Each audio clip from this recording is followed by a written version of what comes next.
nous allons parler de la falsification de la Bible. Thème récurrent aussi dans le dialogue entre chrétiens et musulmans. Rémi, la Bible est falsifiée, c'est connu. Voilà le genre d'affirmation que mes amis musulmans me rapportent souvent. Alors évidemment, je leur réponds, ah bon? Mais où exactement est-elle falsifiée? Et par qui? Et quand cela a-t-il eu lieu? C'est à ce moment que la discussion peut vraiment devenir passionnante. Car bien souvent, cette affirmation est exprimée sans que mon ami n'ait pris le temps de bien étudier la question. Il répète ce qu'il a entendu. Voilà tout. D'où vient cette idée que la Bible a été falsifiée, si répandue parmi les musulmans? Eh bien, ce n'est pas un mystère, mais presque. Car le Coran fait avant tout des déclarations positives sur la Torah, Taurat, l'Évangile, Injil, les psaumes de David, Zabour, ou encore sur les feuillets d'Abraham et de Moïse, et sur tout ce qui a été donné aux prophètes. Le Coran dit par exemple, et nous avons envoyé après eux Issa, fils de Mariam, Jésus, fils de Marie, pour confirmer ce qu'il y avait dans la Torah avant lui. Et nous lui avons donné l'Évangile, où il y a guide et lumière pour confirmer ce qu'il y avait dans la Torah avant lui. Et un guide et une exhortation pour les pieux. Sourate 5, 46. Et encore, il est écrit dans le Coran, dis aux gens du livre, vous ne tenez sur rien tant que vous ne vous conformez pas à la Torah et à l'Évangile, et à ce qui vous a été descendu de la part de votre Seigneur. Sourate 5, 68. Les gens du livre, Al-Kitab, c'est nous, les chrétiens, ainsi que les juifs. Et cette appellation parle de nous comme d'un peuple lié à un kitab, c'est-à-dire à un livre révélé. Certains ont pensé à la Bible, ou au moins à une partie de la Bible. Les mots tabiblia, en grec, signifient les livres au pluriel. Et ils étaient utilisés pour parler de la Bible. Ce qui donne au singulier biblion, qui est l'équivalent de kitab. Certains pensent que le singulier el-kitab renvoie au texte de la Bible qu'avaient les chrétiens déjà au 7e siècle et qui était déjà compilé en un seul livre. D'autres pensent que cela renvoie au livre unique dans les cieux d'où provenaient toutes les révélations, le al-Kitab, selon la théologie musulmane. Quoi qu'il en soit, le Coran nous appelle aussi les gens de l'Évangile, par exemple à la sourate 5, 47, que les gens de l'Évangile jugent d'après ce qu'Allah y a fait descendre. Ceux qui ne jugent pas d'après ce qu'Allah a fait descendre, ceux-là sont les pervers. Autrement dit, les musulmans pensent que Dieu est l'auteur de l'Évangile et que les chrétiens ont le droit de s'y conformer, le devoir de s'y conformer. Allah dit même à Mohammed, dans le Coran, « Et si tu es en doute sur ce que nous avons fait descendre vers toi, interroge alors ceux qui lisent le livre révélé avant toi. La vérité, certes, n'est venue de ton Seigneur. Ne sois donc point de ceux qui doutent. » En résumé, si Mohammed avait un doute sur ce que Dieu dit dans le Coran, il pouvait aller voir ceux qui lisent le livre révélé avant lui. Cela ne peut parler que de nous, les chrétiens, avec notre Bible, puisque en islam, il n'y a pas de prophète entre Jésus et Mohammed. Et cela parle aussi des Juifs, évidemment, puisqu'il y a les livres de la Bible hébraïque, c'est-à-dire l'Ancien Testament, chez eux.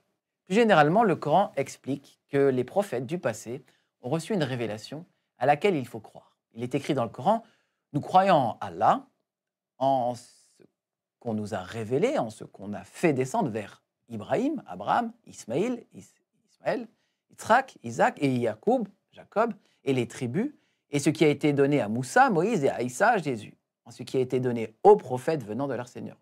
Nous ne faisons aucune distinction entre eux, et à lui, nous sommes soumis. Toutes ces affirmations montrent que les chrétiens et les juifs au 7e siècle avaient en leur possession des révélations prophétiques non falsifiées, compilées dans un kitab, un livre assez clair pour aider Mohammed à saisir ce que Dieu avait révélé auparavant. Et s'il est bon pour Mohammed de lire le livre des chrétiens et des juifs, il n'y a aucune raison pour que les musulmans se refusent de le lire. Pourtant, on apprend souvent aux musulmans de ne pas le faire. On leur apprend que la Bible est falsifiée. Les musulmans déclarent que la Bible a été falsifiée avec le temps et la réécriture de la Bible. Parlons donc un peu de l'histoire de l'écriture biblique.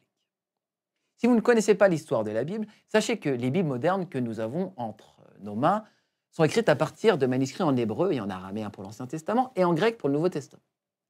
Et justement, pour le Nouveau Testament, par exemple, nous avons 5800 textes grecs, plus de 10 000 en latin et 9300 dans diverses langues anciennes, syriaque, copte, arménien, éthiopien, slave ou gothique. Il y a donc des milliers de manuscrits de la Bible en notre possession qui sont datés d'avant l'arrivée de la révélation du Coran à Mohammed au 7e siècle. Il n'y a donc aucune raison de croire que l'Évangile et la Torah ou les psaumes dont parle le Coran soient différents de ce que nous avons dans nos Bibles aujourd'hui, puisque nos Bibles sont basées sur des textes plus anciens encore et encore valides au temps de Mohammed. Selon le Coran, la Torah renferme le jugement de Dieu. Sourate 5, 47. Dans la Torah, il y a direction et lumière. Sourate 5, 48. De même, dans l'Évangile, il y a direction et lumière. Sourate 5, 50. Eh bien, cette Torah et cet Évangile est bien là, contenu dans nos Bibles. Et nous autres chrétiens, nous devons juger d'après ce qui est écrit dans l'Évangile. Tout cela ne fait que confirmer ce que je crois déjà. Ma Bible est remplie de la lumière divine. C'est elle qui m'annonce la bonne nouvelle de la mort de Jésus pour mon péché. Et ensuite, sa résurrection 3 jours plus tard, comme l'avaient annoncé les prophètes. Et rien ne devrait me détourner de cette vérité. D'ailleurs, nous avons vu dans une vidéo de cette série que le Coran lui-même ne dit peut-être pas que Jésus n'a pas été crucifié comme le croient beaucoup de musulmans modernes. La Torah, les psaumes, les révélations faites aux prophètes et l'Évangile ne sont pas désignés par hasard dans le Coran. Par exemple, Jésus disait dans l'Évangile de Luc, chapitre 24, verset 44, « C'est là ce que je vous disais lorsque j'étais encore avec vous, qu'il fallait que s'accomplisse tout ce qui est écrit de moi dans 1. La loi de Moïse, 2. Les prophètes et 3. Les psaumes. » Alors il leur ouvrit l'esprit afin qu'ils comprissent les Écritures et il leur dit, « Ainsi il est écrit que le Christ souffrirait et qu'il ressusciterait des morts le 3e jour. » Cette découpe en 3 parties, la loi de Moïse, les prophètes et les psaumes, était la manière de parler de la Bible hébraïque parmi les Juifs au temps de Jésus. Le Coran ne fait que reprendre le même genre de déclaration. D'où vient alors cette idée que la Bible est falsifiée? Il y a en fait 2 sources principales. Et la première source, c'est le Coran lui-même, ou du moins la mauvaise interprétation de certains versets du Coran. À côté des versets qui font l'éloge de la Torah de l'Évangile, le Coran renferme 3 versets qui pourraient faire croire que la Bible est falsifiée. Il s'agit de la sourate 4 au verset 46 pour le premier. Il est écrit « Il est parmi les Juifs qui détournent les mots de leur sens et disent « Nous avons entendu, mais nous avons désobéi. » Vous voyez que dans ce verset, ce ne sont pas les écrits qui sont falsifiés, mais plutôt le sens des mots qui sont tordus par quelques personnes parmi les Juifs. Ce n'est donc pas une falsification textuelle.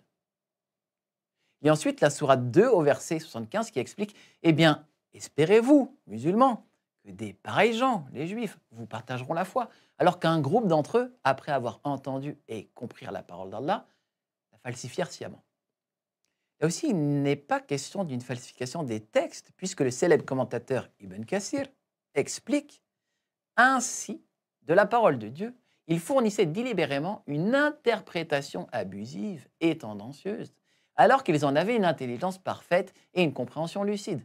Ils enfreignaient sciemment un tel enseignement, les interprétant faussement, tout en se sachant dans l'erreur.